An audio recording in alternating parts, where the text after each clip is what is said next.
One of our employees was having a hard time keeping his van clean, so we decided to help him out.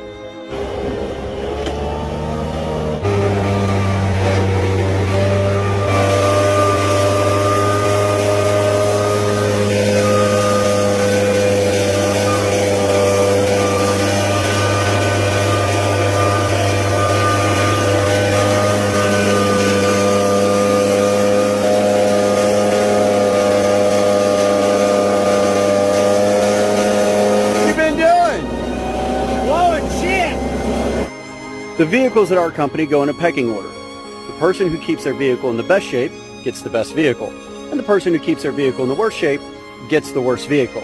So here's a point to consider. Cleanliness is next to godliness. And since we all know you are a God among men, be clean